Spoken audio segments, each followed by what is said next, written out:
तो बोले अतः प्रक्षामि संसिद्ध योगिनां परमं गुरु पुरुषस्येहं यत् कार्यं म्रियमाणस्य सर्वथा।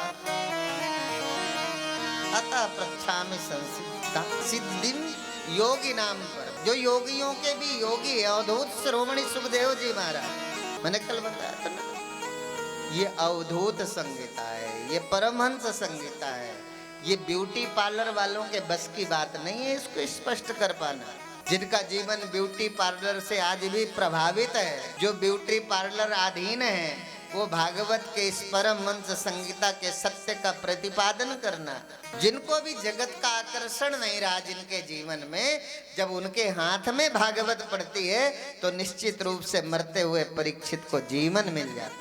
इसलिए कितने परीक्षित हैं? एक गोकर्ण है जिन्होंने धुंधकारी को मुक्त किया, और गोकर्ण कोई और नहीं है। गो माने और अर्थ कर तो इंद्रिया हो गई।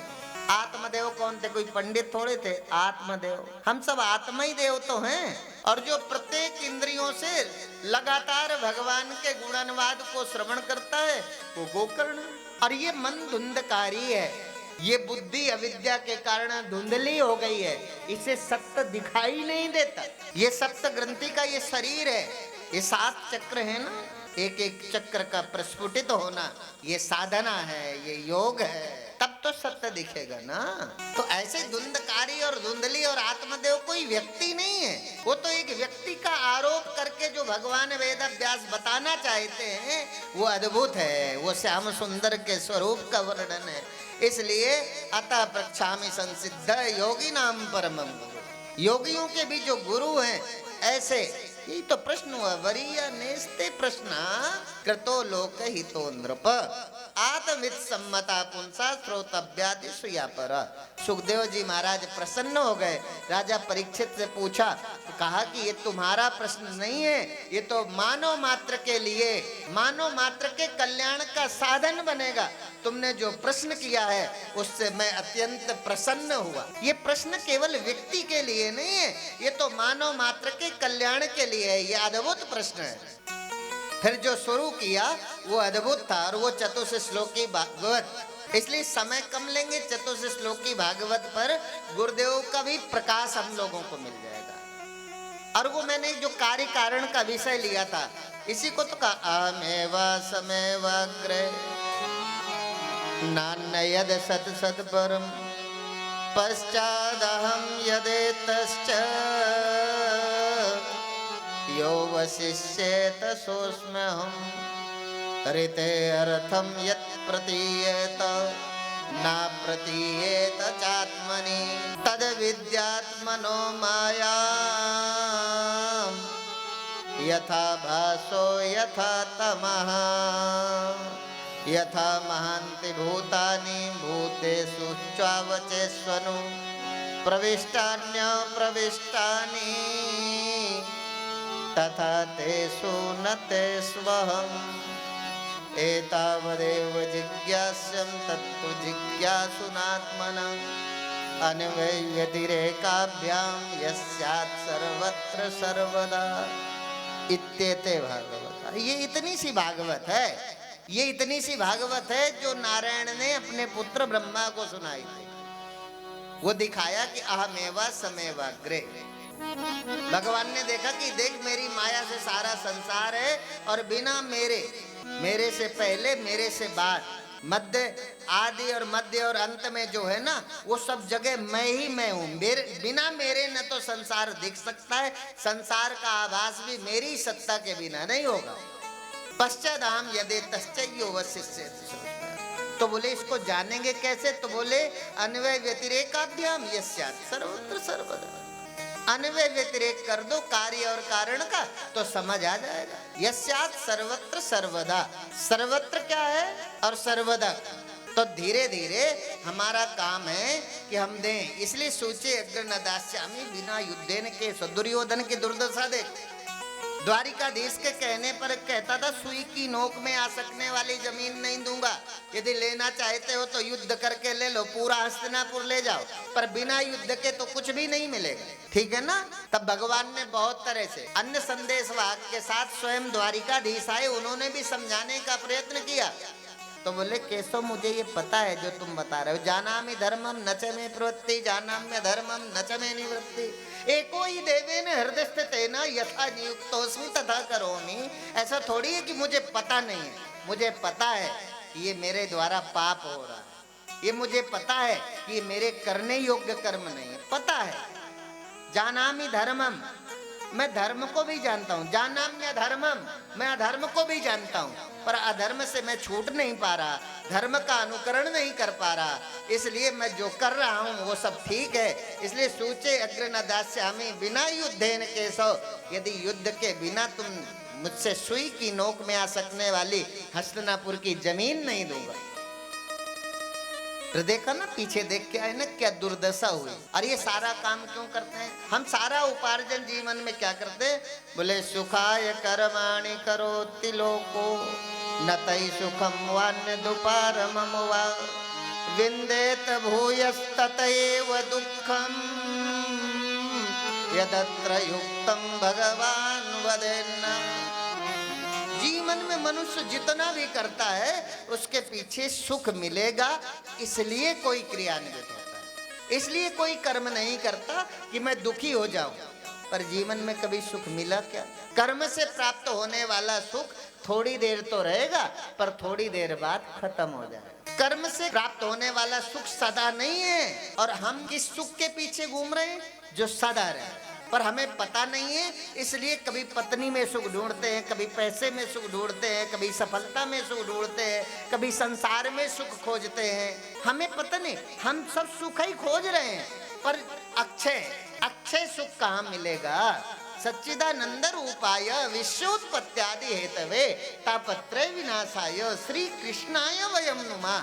ऐसा सुख जो सच्चिदानंद है, ऐसा सुख जो सर्वत्र है और सर्वदा है, ऐसा सुख कहाँ मिले?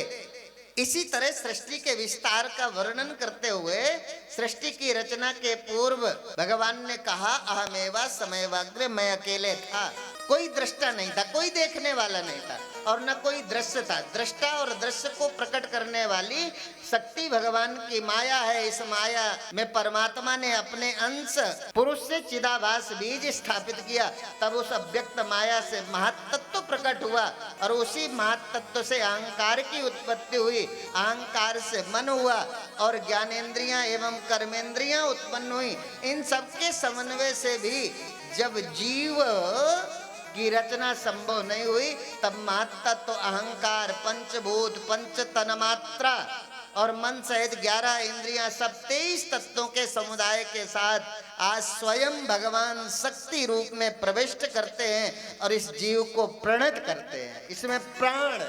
इसलिए हमारे प्राण कौन है? बोले भगवान है। ये प्राण भी जिससे प्रणित होते हैं, जिसके कारण प्राणों में संवेदना होती है, उस परम तत्व का नाम भगवान है। ऐसे सृष्टि का विस्तार करते हुए फिर और बताया, और बोले ये सुंदर सृष्टि का निर्माण कैसे संभव है? इसी सृष्टि के निर्माण के लिए जब भगवान ने आदेश दिया तो ब्रह्मा जी ने अपने, तब मैत्रेय जी बोले कि विदुर जी, कश्यप ऋषि की पत्नी दिति, एक समय ऐसा भी आया, यदि हमारा आचार विहार शुद्ध ना हो तो क्या क्या साइड इफेक्ट होते हैं जीवन में, जिसको गोस्वामी जी ने कहा काउ न को सुख दुख करदाता निजकृत कर्म भोग सब। अपने ही कर्मों के कारण रोज एक नए दुख को हम जन्म दे देते हैं, और ऐसा ही एक जन्म ऋषि कश्यप की पत्नी दिति से हुआ। और वो क्यों हुआ? बोले एक बार सायंकालीन अग्निहोत्र में बैठे ऋषि कश्यप यज्ञ में लगे हुए थे, उसी समय पुत्र की कामना दिति के हृदय में जाती, और दिति निर्लज्ज भाव से अपने पति ऋषि कश्यप को पकड़ करके हट करने लगी, मुझे तो पुत्र चाहिए। ऋषि कश्यप ने समझाने का प्रयत्न किया कि देवी ये संध्या का समय है, अब भगवान रुद्र के गण और भगवान रुद्र स्वयं अपने गणों के साथ भूमंडल की परिक्रमा करते हैं, ये संध्या वेला है, ये अग्निहोत्र का समय है, इस समय आपकी पुत्र कामना उचित नहीं है। संध्या का ये संध्या की बेला बीत जाए, फिर आपको पुत्र की कामना है वो भी भगवान पूरी करेंगे। पर वो तो हट कर गई। तब भगवान की इच्छा समझ करके आज वो ऋषि आचमन करके अग्निहोत्र के कार्य से को छोड़ करके और बीच में ही आए, क्योंकि पत्नी को पुत्र चाहिए था। और जब पुत्र हुआ तो ऐसा भयंकर, पता चला वो पुत्र तो बड़े विशाल दैत्य होंगे, तो घबरा गई। और ये सब क्यों हुआ? बोले कुलम पवित्रम जननी कृतार्था। समझ आया? जननी कौन है? जिसकी संतान के द्वारा माता पिता का नाम पूरे पड़ोस में, पड़ोस से बाहर शहर में, शहर से बाहर राज्य में, राज्य से बाहर देश में, देश से बाहर पूरे विश्व में जिसके द्वारा अपने माता पिता का नाम होता है, समझ लो मैंने कोई अच्छे पुत्र को या अच्छी पुत्री को जन्म दिया। इसलिए कुलम पवित्रम जननी कृतार्थ वसुंधरा पुण्य वती चतेन अपार संवित सुख सागरेस्मिन लीलम पड़े ब्रह्मणि यस्य चेता। वैसा दाम्पत्य जीवन सचमुच धन्य है। इसीलिए ये चार काम हमें पता नहीं है। जब तक कर्म का शौच नहीं होगा तब तक भगवान की प्राप्ति कैसे होगी? ये सारे साधन है ना। अब आपको हरिद्वार जाना है तो चाहे ट्रेन से जाओ, चाहे बस से जाओ, चाहे साइकिल से जाओ, चाहे पैदल जाओ, तुम्हारा साधन तुम्हारे पहिए, ये जो पैर हैं, कैसे भी जाओ, पैरों से चल के जाओ। पर जब साधन ही नहीं होगा तो जाओगे कैसे हरिद्वार? तो ये कर्म की शुचिता, पवित्रता साधन है। असल में हम सीधे वेदांत सुनते हैं। कर्म का शौच जब तक जीवन में नहीं होगा तो वेदांत का जो दृढ़ अपरोक्ष हृदय में टिकना चाहिए वो टिकेगा नहीं। इसलिए हजारों हजारों लोग कहते हैं जब हम वेदांत सुनते हैं उस समय ब्रह्म हो जाते हैं, और जब सुनना बंद करते हैं तो फिर वहीं खड़े हो जाते हैं। क्योंकि कर्म की पवित्रता लाओ। बोले चत्वारिमानि कर्माणि संध्यायां परिवर्जयेत आहारम मैथुनम निद्राम स्वाध्याय च चतुर्थकम। जिस नारायण को तुम व्यास रूप में देखते हो, भले मेरा अपना प्रैक्टिकल नहीं हो, पर ये भागवत में लिखा हुआ सत्य तो आज नारायण ही व्यास के रूप में जिसका प्रतिपादन करते हैं वो उनका सत्य है। जो इसका अनुभव करेगा वो सुखी हो जाएगा।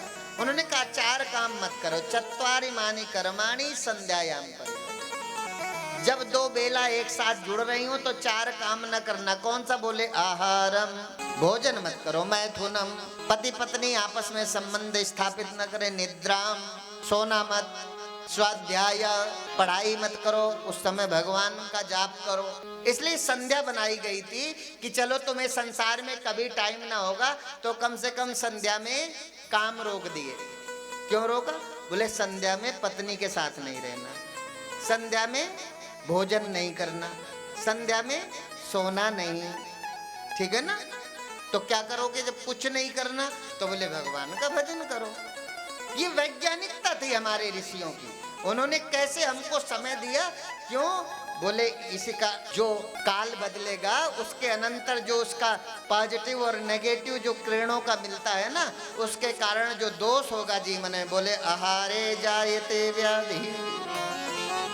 बोले यदि हम ये नहीं करते और हमको खा लेते हैं तो क्या होगा? बोले आपके जीवन में व्याधियां खड़ी हो जाएंगी, रोग ही रोग हो जाएंगे शरीर में। पर एक दिन के खाने से नहीं, लंबे समय तक खाओगे, रोज इसका अनादर करोगे तो रोगी। आहारे जायते व्याधि मैथुने गर्भ दुष्टता। और पत्नी के साथ मिलोगे पुत्र की कामना से तो गलत संतान का जन्म होगा जो आपको दुखी करेगा। निद्रायाम हृस्ते लक्ष्मी, यदि दो संध्या की बेला में सोओगे तो घर में दरिद्रता का वास हो जाएगा। स्वाध्याय च चतुर्थकम, और स्वाध्याय करोगे तो याद करने का सामर्थ्य घट जाएगा, स्मरण शक्ति कम होगी, मेमोरी लेवल आपका कम हो जाएगा। इसलिए पहले हम लोग जब छोटे थे ना तो शाम को हम कब सो जाएं ये ज्यादा चिंता नहीं होती थी, पर सुबह 4 बजे माता पिता जगाते थे कि सुबह पढ़ लेगा घंटे भर तो सब याद हो जाए। अब उल्टा हो गया, ठीक है ना।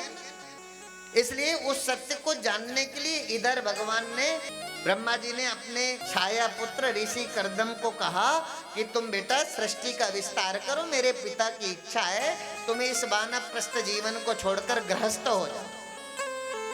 अब पिता की आज्ञा हुई तो तुरंत गृहस्थ नहीं हो गए। बोले सरस्वत्याम तपस्ते पे सहस्राणाम समादस, समादस 10,000 वर्षों तक तपश्चर्या में लग गए। ऋषि कर्दम इतना बड़ा तपस्वी, आज पिता ने कहा तो उस मार्ग को छोड़ दिया। पिता ने कहा ना, कौन ऐसा पुत्र है जो पिता कहे और अपनी इच्छा छोड़ दे। उस विरक्त मार्ग को छोड़कर आज ऋषि कर्दम गृहस्थ हुए, और फिर इसी ऋषि कर्दम के गृहस्थ जीवन में जो पुत्र होगा उसी पुत्र का नाम कपिल है, जिसकी कथा हम कल सुनेंगे। आए हम भजन के साथ गुरुदेव के पावन आगमन की प्रतीक्षा करें और गुरुदेव का दर्शन करे कोई कितना भी ले, कृपा के बिना काम चलता नहीं है, कृपा के बिना काम चलता नहीं है। परिश्रम करे कोई कितना भी ले, परिश्रम करे कोई कितना भी ले, कृपा के बिना काम चलता नहीं है, कृपा के बिना काम चलता नहीं है। निराशा निशान होती न तब तक, निराशा निशान होती न तब तक, दया भानु जब तक निकलता नहीं है, कृपा के बिना चलता नहीं है।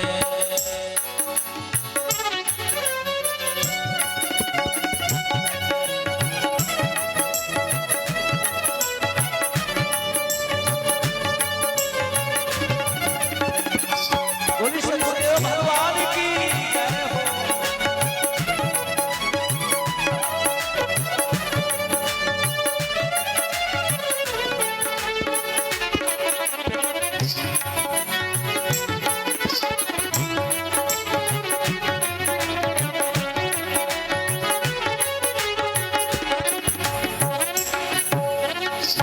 सतगुरु सुभाषिष पाने से पहले, सतगुरु सुभाषिष पाने से पहले, जलता नहीं ज्ञान दीपक घट में, जलता नहीं ज्ञान दीपक घट में, रहती न तब तक समर्पण की सरिता, रहती न तब तक समर्पण की सरिता, अहंकार जब तक निकलता नहीं है, अहंकार जब तक निकलता नहीं है। परिश्रम करे कोई कितना मिले, कृपा के बिना चलता नहीं, कृपा के बिना चलता नहीं है, कृपा के बिना चलता नहीं है। बोलिए सदगुरुदेव भगवान की, बोलिए वृंदावन बिहारी लाल की।